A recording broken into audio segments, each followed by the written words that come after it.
perhaps those who have developed autocorrect technology might look at those harms and essentially do a cost-benefit analysis and say, well, yes, it's annoying to some people, and that is a harm.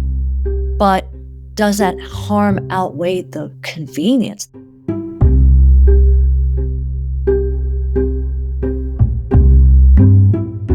You're listening to Made for Us. I'm Tosin Suleiman. This is part 3 of What's in a Name. We've heard from people whose names are treated as typos, and we followed the campaign pushing tech companies to expand their definition of what's correct. In this episode, we step back and ask the bigger questions. Why does autocorrect treat some names as errors? What harm does that actually cause? And what can be done to make the technology more inclusive? Today, Rashmi Dyal-Chand, a law professor at Northeastern University and one of the first academics to study autocorrect's bias, shares her research and her proposals for change. And Dhruti Shah, a journalist who wrote one of the first stories exposing the issue in 2018, tells us what inspired that viral article. First, here's my conversation with Professor Dyal-Chand. My name is Rashmi Dyal-Chand, and I am a professor of law and also an affiliate professor of public policy and urban affairs at Northeastern University in Boston, Massachusetts. I'd love to start with your name. What's the story behind it? My first name is Rashmi. It means ray of sun. I'm South Asian. I'm Indian by ethnicity and by heritage, and so the name is one that was given to me by my parents to signify that particular meaning. And I will say also that the meaning of the name is important to both me and my family as a generational matter. And we have also named my son a name that means the same thing as mine. So it's an important name from that perspective, both of signifying ethnicity, certainly, and national origin, but also of signifying generational connection. And what was it like growing up with that name, both in your offline life and later on in digital spaces? So the answer to the question, what was it like growing up with that name, depends on, of course, where I was. In India, the name Rashmi is a very common name. And I grew up partly in India as a young child. So when I was there, it felt like I had a name that was perfectly common and well recognizable.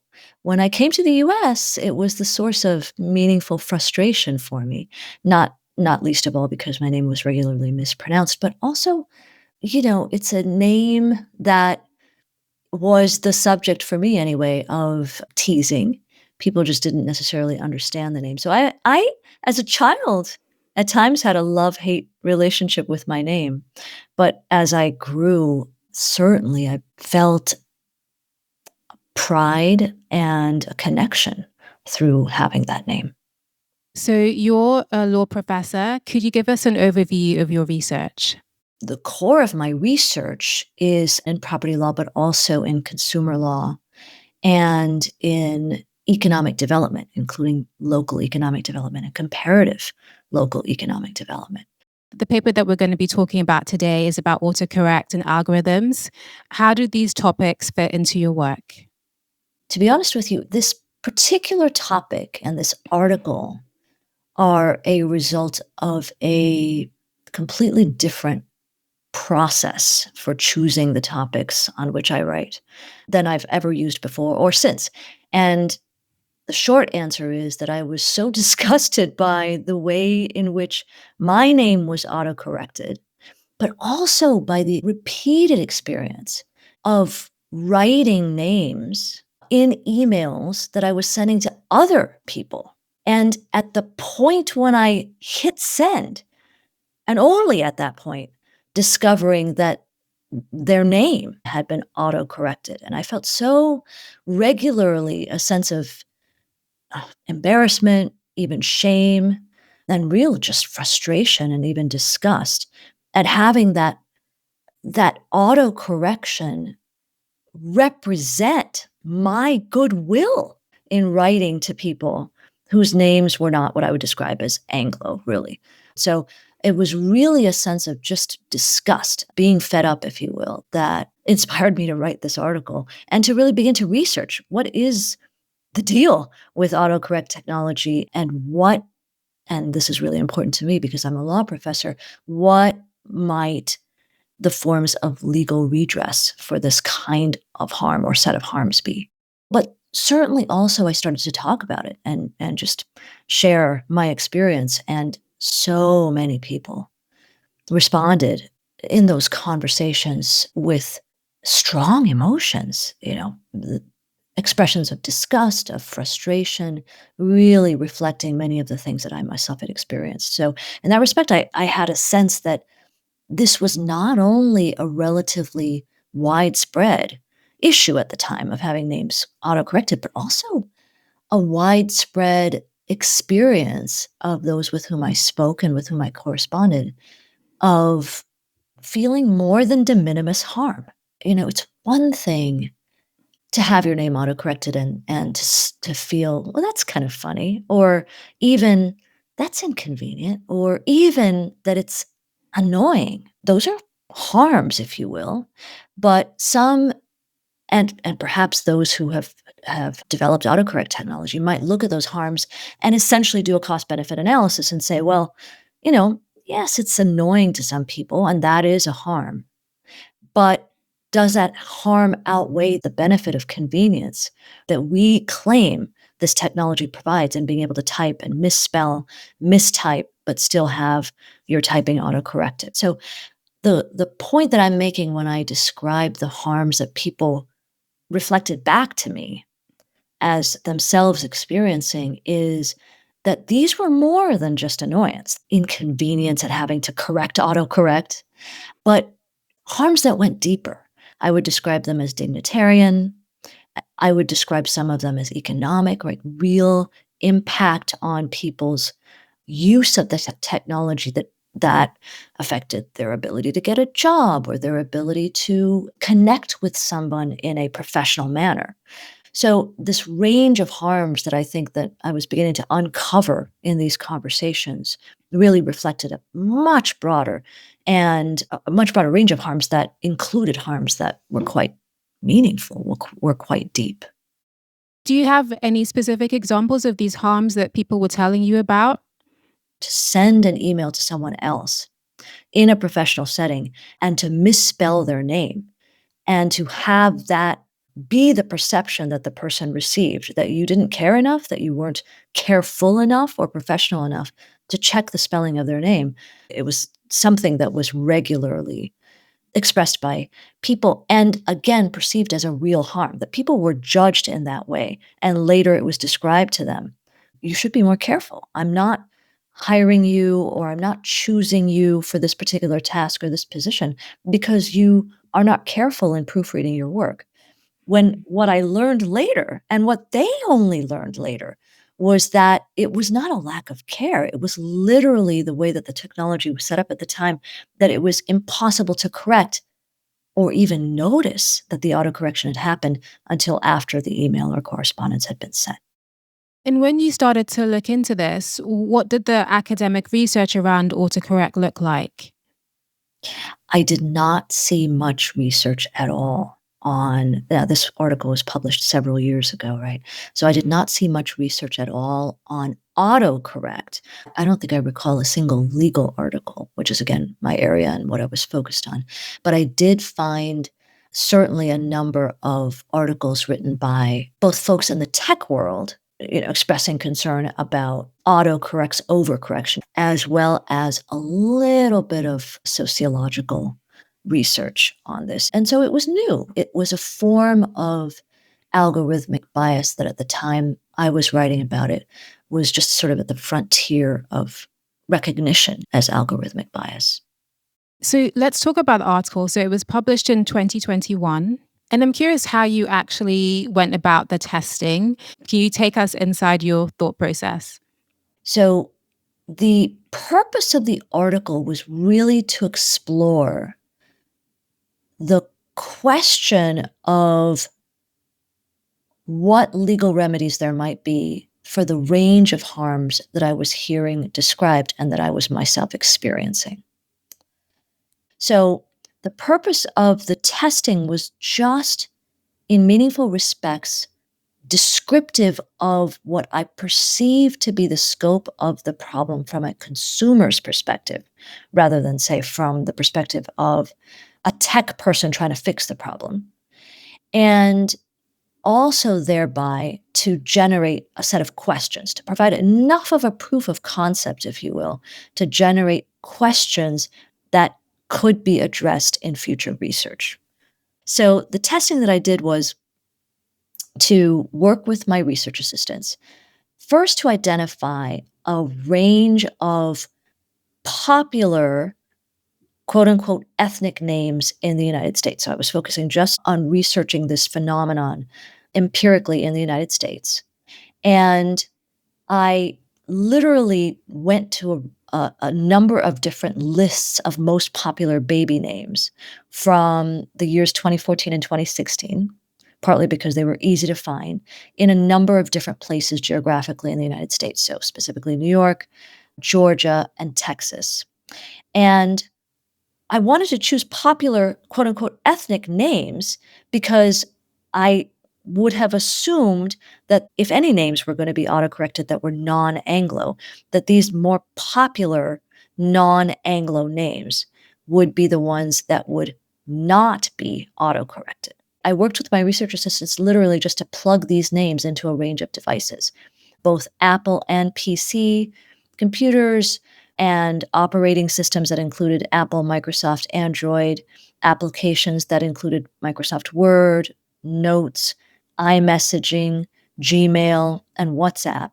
And then my RAs and I not only recorded, of course, what particular device and operating systems we were testing, but also what happened when we plugged that set of 92 names in one at a time into the devices. And the answers were essentially all over the place, right? All kinds of different things happened, including names that we sort of subjectively perceived as equally non Anglo being autocorrected in different ways by exactly the same system and device. Here are a couple of examples from testing the iPhone 6 at the time and iMessaging. And the name Jackson, Jaxon, was one of the names that we plugged in.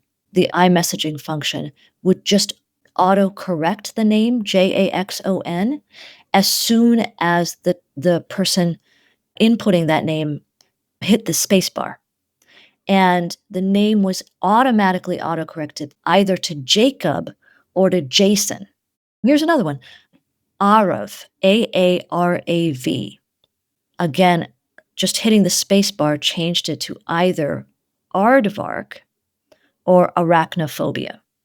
Wow. Now, I'm sure the technology has progressed and improved since then, even that particular technology, but at the time, those are two examples that we. So just to play devil's advocate here, some people might say, so what? It's just autocorrect. Add your name to the dictionary and move on. What's your response? The addition of the name to the dictionary and the ease with which that can be done now is a powerful response in the sense that it arguably is a convenient way to correct autocorrect moving forward, right? And it begins to reduce the level of inconvenience and so on. But one of the things that I actually respond to this in the article itself, and my response is that there still remains. Let's put aside the economic harm for now. There may still be economic harms that people experience even when the technology is so easily corrected, right? But let's focus for now on the dignitarian harms.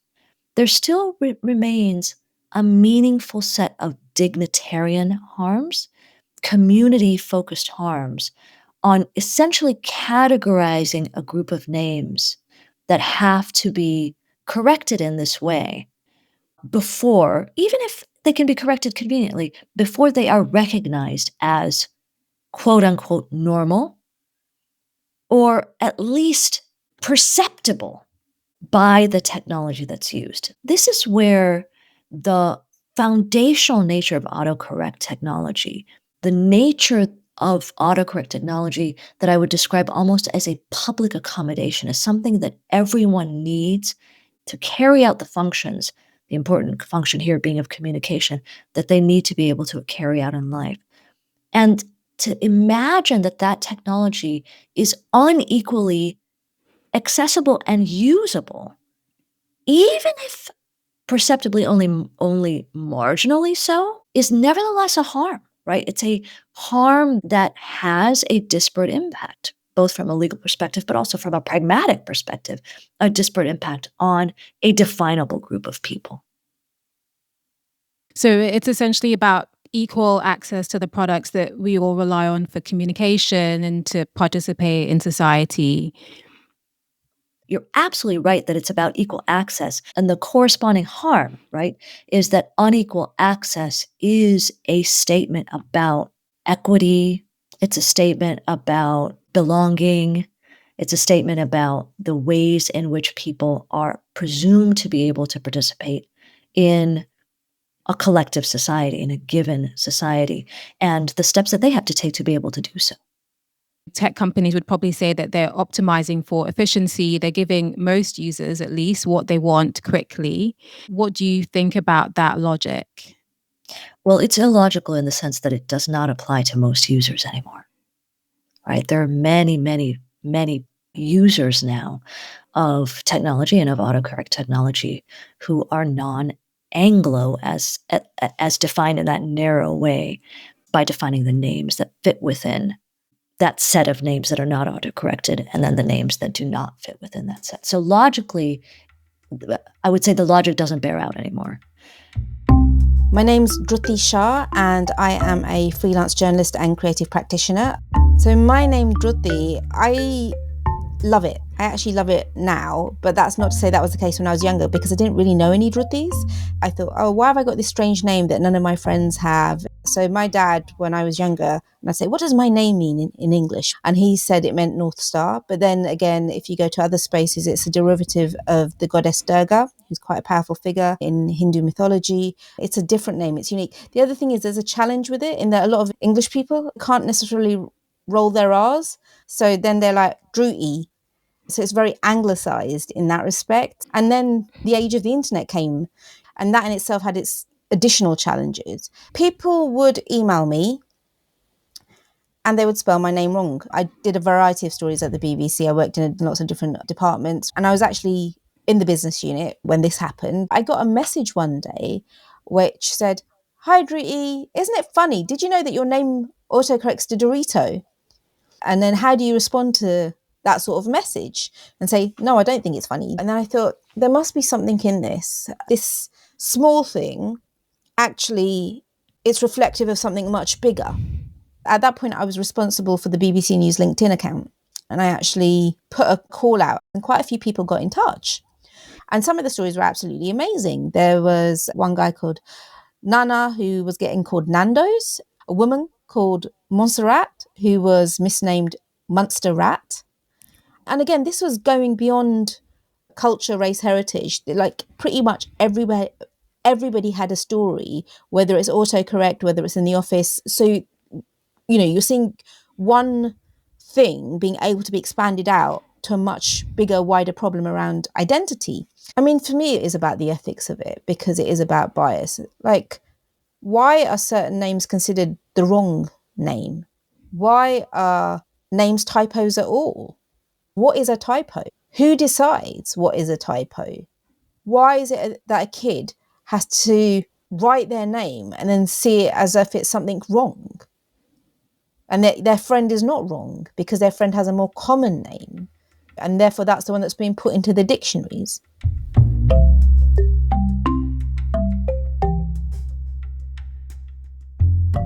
So you were saying that autocorrect isn't just about autocorrect, it's a window into algorithmic bias.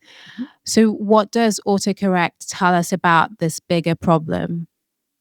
At the time, I felt very strongly that autocorrect was such an important example of algorithmic bias, because I'm returning again to the question of remedies. Because the answers that we need to generate to address bias in this kind of technology may very well be different answers than those we might generate, for example, in addressing algorithmic bias in criminal sentencing. When you look at a particular technology and a particular algorithm and the bias that may inhere in it, the purpose of that algorithm absolutely should be relevant to the remedy that you prioritize. And I think autocorrect was such an interesting example, especially in that day, but still today, it raises that set of questions and really opens up that box for us to think about. And one of the things that I really raised in the article was the extent to which such a technology should be owned as intellectual property, as a trade secret, any longer, given the very real possibility that by essentially democratizing the production of that technology, we can much more easily eliminate the racial and other biases that inhere in it. I would be much more interested in a situation like autocorrect to think about ways in which to make the technology accessible, modifiable, and usable both by consumers but also by producers of the technology in such a way as to make it less discriminatory in its impact. So let's just imagine that we re-envisioned autocorrect and access to the dictionaries in particular that underlie the autocorrect technology, the algorithms, and we required, or tech companies agreed to, incorporate dictionaries and words into their dictionaries that were provided by regular consumers of autocorrect technology. And in that respect, we allowed consumers to function as producers as well. So the co-production of the dictionaries that underlie the autocorrect technology would be a powerful way in which to democratize the technology, but also in which to obviously correct the harm that's being imposed when autocorrect corrects non-Anglo names. I want to come back to what your proposals are for tech companies, how they can remedy this. But I wanted to also talk about consumers and what they can do. I mean, say I'm listening to this, I'm frustrated with autocorrect, I want to do something. What's actually in my power? And that's an excellent question. And the painful answer is not as much as I wish there were. And the reason is because as consumers, our buying power is one of our most important forms of activism. And so we can certainly try to buy products that are less invasive in this respect. And we can certainly look for products, for example, that autocorrect less. And then perhaps most importantly, we can be activist about it by sharing our experiences with the product on any range of online and other fora. One of the reasons that I was very interested in the I Am Not a Typo campaign was because that is essentially a campaign that takes the perspective of the consumer and amplifies the voices of consumers in being activist in that way. And that campaign really struck a nerve, thousands of people sharing their experiences. Yes. What did that tell you?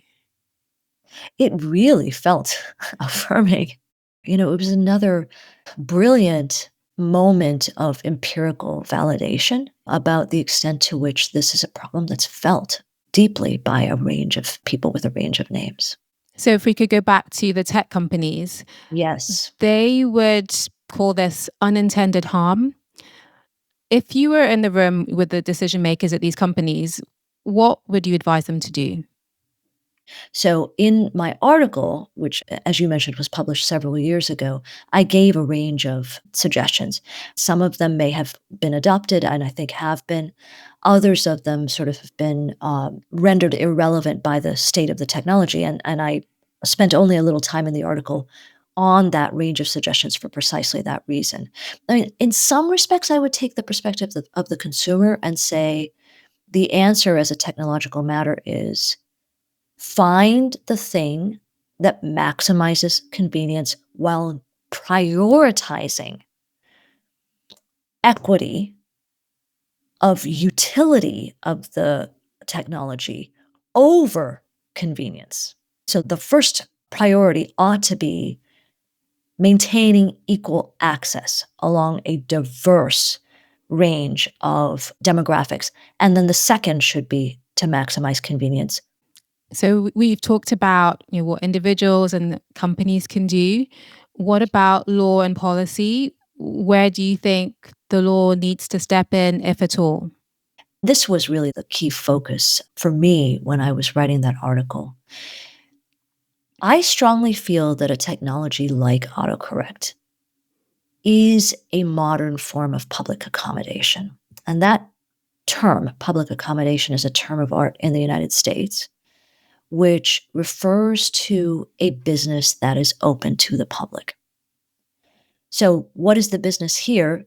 It is a technological system that is so ubiquitously used that really anybody who is doing word processing or using a device such as a phone or a range of apps would need to use in order to use that particular device.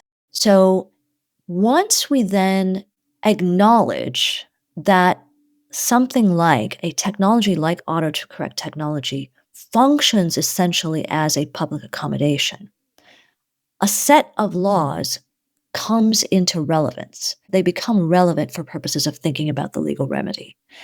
And the kinds of remedies that come to my mind are laws that require that public accommodations be equally accessible to all members of either specifically defined classes, so racial minorities and others, those who are defined as protected classes or minorities on the basis of ethnicity or national origin in addition to race.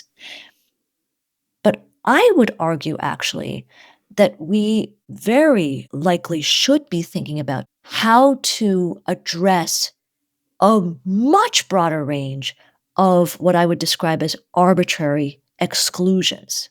So all kinds of linguistic turns of phrase, even what one might describe as inimitable forms of speech would be, or should be, in my opinion, open to somehow easily either opting out of autocorrect or not even being captured within the range of things that are autocorrected.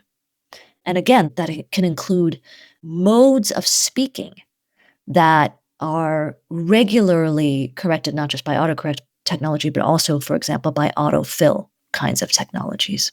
So one of the big tech companies, Microsoft, has addressed the issue. What did you think when you heard the news? I will say, first of all, I'm so delighted, but also it's really about time. It's wonderful, and I don't want to minimize the importance of such a change. It would make a meaningful difference in people's lives. And at the same time, the law professor in me would say the change took too long to come, and we need more than one tech company to make that change, certainly. Rashmi, thank you so much for joining me on the show. It's been a pleasure speaking to you. Truly my pleasure. Thank you.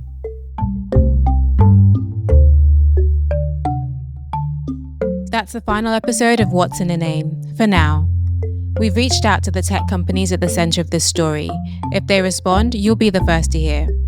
If this series resonated with you, text it to a friend and leave a rating to help others find it.